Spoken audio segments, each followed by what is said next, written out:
ಕಾರ್ಬೋಹೈಡ್ರೇಟ್ಗಳ ಬಗ್ಗೆ ನೋಡಿದೀವಿ. ಈ ತರಗತಿಯಲ್ಲಿ ಪ್ರೋಟೀನ್ಗಳ ಬಗ್ಗೆ ನೋಡೋಣ. ಪ್ರೋಟೀನ್ ಅಂದ್ರೆ ಏನು ಅಂತ ಹೇಳಿ ನೋಡೋಣ. ಮೊದಲಿಗೆ ಪ್ರೋಟೀನ್. ಪ್ರೋಟೀನ್ ಎಂದರೆ ನಮ್ಮ ದೇಹಕ್ಕೆ ಬೇಕಾಗಿರತಕ್ಕಂತಹ ಮುಖ್ಯ ಪೋಷಕಾಂಶಗಳು ಇವುಗಳು. ಅಂದ್ರೆ ಯಾವ ರೀತಿಯಾಗಿ ನಮ್ಮ ಮನೆಯನ್ನ ಕಟ್ಟಲು ಇಟ್ಟಿಗೆ ಬೇಕೋ ಅದೇ ರೀತಿಯಾಗಿ ನಮ್ಮ ದೇಹವನ್ನ ಕಟ್ಟಲು ಪ್ರೋಟೀನ್ಗಳು ಬೇಕು. ಅಂದ್ರೆ ನಮ್ಮ ದೇಹದಲ್ಲಿರ್ತಕ್ಕಂತಹ ಸೆಲ್ಸ್ಗಳಾಗಿರ್ಬೋದು, ಕೋಶಗಳು ಅಂತ ಹೇಳಿ ಕರಿತಕ್ಕಂಥದ್ದು ನೋಡ್ತೀವಿ. ಅದೇ ರೀತಿಯಾಗಿ ಮಾಂಸಪೇಶಿಗಳು ಅಂದ್ರೆ ಏನಿಲ್ಲ, ಮಾಂಸಖಂಡಗಳು, ಚರ್ಮ, ಕೂದಲು ಇವುಗಳು ನಿರ್ಮಾಣವನ್ನ ಆಗ್ತಕ್ಕಂಥದ್ದು ಯಾವುದರಿಂದ ಅಂದ್ರ ಪ್ರೋಟೀನ್ ಇಂದ. ಇವುಗಳು ಏನದಂದ್ರ ನಿರ್ಮಾಣವನ್ನ ಆಗ್ತಕ್ಕಂಥದ್ದು ನೋಡ್ತೀವಿ. ಹಾಗಾಗಿ ಒಂದು ವೇಳೆ ಪ್ರೋಟೀನ್ ಇಲ್ಲದಿದ್ರೆ ಏನದಂದ್ರ ಇವುಗಳು ಸರಿಯಾಗಿ ಬೆಳೆಯುವುದಿಲ್ಲ. ಅಂದ್ರೆ ದೇಹ ಏನದಂದ್ರ ಸರಿಯಾಗಿ ಬೆಳೆಯುವುದಿಲ್ಲ. ಹಾಗಾಗಿ ಏನದಂದ್ರ ನಮ್ಗ ಪ್ರೋಟೀನ್ ಬಹಳಷ್ಟು ಏನದಂದ್ರ ಅವಶ್ಯಕವಾಗಿರ್ತಕ್ಕಂಥದ್ದು ನೋಡ್ತೀವಿ. ಹಾಗಾದ್ರ ಏಕೆ ಈ ಪ್ರೋಟೀನ್ಗಳು ನಮ್ಗೆ ಅವಶ್ಯಕ? ಹಾಗಾದ್ರ ಇವುಗಳು ನಮ್ಮ ದೇಹದಲ್ಲಿ ಇವುಗಳು ಯಾವ ಒಂದು ಕೆಲಸವನ್ನ ಮಾಡುತ್ತವೆ ಅಂತ ಹೇಳಿ ನಮ್ಗೆ ಗೊತ್ತಿರಬೇಕು. ಪ್ರೋಟೀನ್ಗಳು ನಮ್ಮ ದೇಹದಲ್ಲಿ ಯಾವ ಕೆಲಸವನ್ನ ಮಾಡುತ್ತವೆ ಅಂತ ಹೇಳಿ ನಮ್ಗೆ ಗೊತ್ತಿರಬೇಕು. ಪ್ರೋಟೀನ್ ನಮಗೆ ಏಕೆ ಅಗತ್ಯ ಅಂತ ಹೇಳಿ ನಮ್ಗೆ ಗೊತ್ತಿರಬೇಕು. ಅಂದ್ರೆ ಇವುಗಳು ನಮ್ಮ ಬೆಳವಣಿಗೆ ಸಹಾಯಕವನ್ನ ಆಗ್ತಕ್ಕಂಥದ್ದು ನೋಡ್ತೀವಿ. ಮಕ್ಕಳು ಎತ್ತರ ಬೆಳೀತಾ ಇದ್ದಾರೆ, ತೂಕ ಹೆಚ್ಚಾಗ್ತಾ ಇದೆ ಅಂದ್ರೆ ಅವರಲ್ಲಿ ಪ್ರೋಟೀನ್ ಅನ್ನೋದ್ರ ಅಂಶ ಚೆನ್ನಾಗಿದೆ ಅಂತ ಹೇಳಿ ನಮ್ಗೆ ಗೊತ್ತಿರಬೇಕು.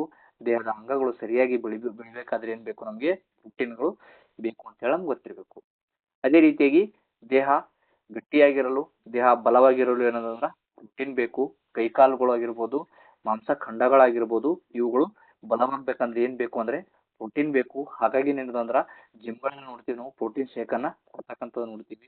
ಅದೇ ರೀತಿಯಾಗಿ ಕೆಲಸ ಮಾಡಲು ನಮ್ಗೆ ಏನ್ ಬೇಕು? ಶಕ್ತಿ ಬೇಕು. ಈ ಶಕ್ತಿಯನ್ನು ಕೂಡ ಏನಂದ್ರ ಪ್ರೋಟೀನ್ಗಳಿಂದ ಲಭಿಸ್ತಕ್ಕಂಥದ್ದು ನೋಡ್ತೀವಿ. ಅದೇ ರೀತಿಯಾಗಿ ಗಾಯ ಗುಣವಾಗಲು ಅಂತಕ್ಕಂಥದ್ದು. ಗಾಯ ಅಂದಾಗ ನಾನು ಆಟ ಆಡಲು ಹೋದೆ, ಆ ಟೈಮಲ್ಲಿ ಬಿದ್ದೆ ಅಂದ್ರೆ ಆ ಗಾಯ ಗುಣವಾಗಬೇಕು, ವಾಸಿ ಆಗ್ಬೇಕಂದ್ರೆ ಏನ್ ಬೇಕು? ಪ್ರೋಟೀನ್ ಬೇಕು. ಬಹಳಷ್ಟು ಇಂಪಾರ್ಟೆಂಟ್ ಆಗಿರ್ತಕ್ಕಂಥದ್ದು. ಅದೇ ರೀತಿಯಾಗಿ ಕಟ್ಟಾಗ್ತಕ್ಕಂಥದ್ದು ನೋಡ್ತೀವಿ. ಕಟ್ಟಾದ ಸ್ಥಳಗಳಿಂದ ಬೇಗ ಗುಣವಾಗಲು ಕೂಡ ಏನಂದ್ರ ಈ ಒಂದು ಪ್ರೋಟೀನ್ ಬೇಕು. ಅದೇ ರೀತಿಯಾಗಿ ರೋಗ ನಿರೋಧಕ ಶಕ್ತಿ ಅಂದ್ರ ದೇಹ ರೋಗಗಳಿಂದ ಹೋರಾಡತಕ್ಕಂತ ಒಂದು ಶಕ್ತಿ ಇವುಗಳು ಯಾವುದರಿಂದ ದೊರಕ್ತವೆ ಅಂದ್ರ ಪ್ರೋಟೀನ್ಗಳಿಂದ ದೊರಕತಕ್ಕಂಥದ್ದು ನೋಡ್ತೀವಿ. ಅದೇ ರೀತಿಯಾಗಿ ಜ್ವರ ಬರ್ತಕ್ಕಂಥದ್ದಾಗಿರ್ಬೋದು, ಶೀತ ಮುಂತಾದ ರೋಗಗಳು ಎದುರಿಸಲು ನಮ್ಗೆ ಏನ್ ಬೇಕು? ಪ್ರೋಟೀನ್ ಅವಶ್ಯಕವಾಗಿರ್ತಕ್ಕಂಥದ್ದು ನೋಡ್ತೀವಿ. ಅದೇ ರೀತಿಯಾಗಿ ಒಂದು ಪ್ರೋಟೀನ್ಗಳು ನಮ್ಮ ದೇಹದೊಳಗೆ ಹೇಗೆ ಕೆಲಸ ಮಾಡುತ್ತವೆ ಅಂತ ಹೇಳಿ ನಮ್ಗೆ ಗೊತ್ತಿರಬೇಕು. ನಾವು ತಿಂತಕ್ಕಂಥ ಆಹಾರ ಏನದಂದ್ರ ಪ್ರೋಟೀನ್ ಸಣ್ಣ ಅಂಶವಾಗಿ ಏನದಂದ್ರ ಅಮಿನೋ ಆಸಿಡ್ ಆಗಿ ಏನದಂದ್ರ ಹೊಡಿತಕ್ಕಂಥದ್ದು ನೋಡ್ತೀವಿ. ನಂತರ ಏನದಂದ್ರ ಅವುಗಳು ದೇಹದ ಒಳಗೆ ಹೋಗಿ ಏನ್ ಮಾಡ್ತಾವಂದ್ರ ಅವುಗಳು ಒಂದು ಹೊಸ ಕೋಶವನ್ನ ನಿರ್ಮಾಣವನ್ನ ಮಾಡ್ತಕ್ಕಂಥದ್ದು ನೋಡ್ತೀವಿ. ನಂತರ ಏನಂದ್ರ ಅವುಗಳು ಹಳೆಯ ಕೋಶಗಳನ್ನ ಸರಿಪಡಿಸ್ತಕ್ಕಂಥದ್ದು ನೋಡ್ತೀವಿ. ಹಾಗಾಗಿ ಇವುಗಳನ್ನ ಏನಂತ ಕರೀತಾರಂದ್ರ ದೇಹದ ಹಳದ ಭಾಗಗಳನ್ನ ಸರಿಪಡಿಸ್ತಕ್ಕಂಥ ಕಾರ್ಮಿಕರು ಅಂತ ಹೇಳಿ ಯಾವ್ದನ್ನ ಕರೀತಾರಂದ್ರ ಪ್ರೋಟೀನ್ಗಳನ್ನ ಕರೀತಕ್ಕಂಥದ್ದು ನೋಡ್ತೀವಿ. ಅದೇ ರೀತಿಯಾಗಿ ಬಹಳಷ್ಟು ಇಂಪಾರ್ಟೆಂಟ್ ಆಗಿರತಕ್ಕಂಥದ್ದು ಪ್ರೋಟೀನ್ ಇರ್ತಕ್ಕಂಥ ಆಹಾರಗಳು ಯಾವುವು ಅಂತ ಹೇಳಿ ನಮ್ಗೆ ಗೊತ್ತಿರಬೇಕು. ಇದ್ರ ಮೇಲೆ ಕೂಡ ಪ್ರಶ್ನೆಗಳು ಬರ್ತಕ್ಕಂಥ ಸಾಧ್ಯತೆ ಇರತಕ್ಕಂಥದ್ದು ನೋಡ್ತೀವಿ. ಹಾಗಾದ್ರ ಸಸ್ಯ ಮೂಲದ ಪ್ರೋಟೀನ್ಗಳು ಅಂತ ಹೇಳಿ ನೋಡೋದಾದ್ರೆ ಸಸ್ಯದ ಮೂಲದಿಂದ ಪಡಿತಕ್ಕಂಥ ಪ್ರೋಟೀನ್ಗಳು ಯಾವುವು ಅಂತ ಹೇಳಿ ನಮ್ಗೆ ಗೊತ್ತಿರಬೇಕು. ಯಾವುಗಳಿಂದ ಪಡಿತೀವಿ ಅಂದ್ರೆ ನಾವು ಬೆಳೆಗಳು ಬಂದಾಗ ತೊಗರಿ, ಉದ್ದು, ಕಡಲೆ, ಅದೇ ರೀತಿಯಾಗಿ ಕಾಳುಗಳಲ್ಲಿ ಪ್ರೋಟೀನ್ ಅಂಶ ಇರತಕ್ಕಂಥದ್ದು ನೋಡ್ತೀವಿ. ಕಡಲೆಕಾಯಿ, ಸೋಯಾಬೀನ್, ಹುರಿದ ಕಾಳುಗಳಲ್ಲಿ ಏನಂದ್ರೆ ಈ ಒಂದು ಪ್ರೋಟೀನ್ ಅಂಶ ಏನಂದ್ರೆ ಹೆಚ್ಚಾಗಿರ್ತಕ್ಕಂಥದ್ದು ನೋಡ್ತೀವಿ. ಅದೇ ರೀತಿಯಾಗಿ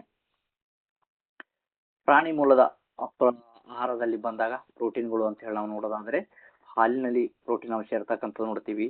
ಮೊಸರು, ಬೆಣ್ಣೆ, ಅದೇ ರೀತಿಯಾಗಿ ಮೊಟ್ಟೆ, ಮೀನು, ಅದೇ ರೀತಿಯಾಗಿ ಮಾಂಸ ಇವುಗಳಲ್ಲಿ ಹೆಚ್ಚು ಪ್ರೋಟೀನ್ ಅಂಶ ಇರತಕ್ಕಂಥದ್ದು ನೋಡ್ತೀವಿ. ಬೆಣ್ಣೆಯಲ್ಲಿ ಸ್ವಲ್ಪ ಪ್ರೋಟೀನ್ ಅಂಶ ಕಡಿಮೆ ಇರತಕ್ಕಂಥದ್ದು ನೋಡ್ತೀವಿ ಬೆಣ್ಣೆಯಲ್ಲಿ.